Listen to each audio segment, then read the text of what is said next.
Hello everyone and welcome back to another video from Apps Academy. In this video, I'm going to show you how to download and install the MyChart application on your smartphone. So let's get started right away. First of all, open up the iOS App Store or the Google Play Store depending on your device. And once you open it up, tap on the search box and just type in MyChart and start your search. Once you find the MyChart application, tap on it and you will see the install button.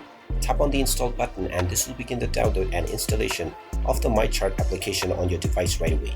Just wait for a while until the installation is completed, and when it is done, you can tap on the open button to open up the app. And once the application is opened up, you can proceed with logging in to your existing account or signing up to create a new one in order to start using the MyChart application on your device. And there you have it. That is how easy it is to download and install the MyChart application on your smartphone. If you find this video helpful, make sure you hit that like button and subscribe to our channel if you haven't done so already. Also ring that notification bell to never miss another update from us. Thank you for watching and I will see you again in the next video.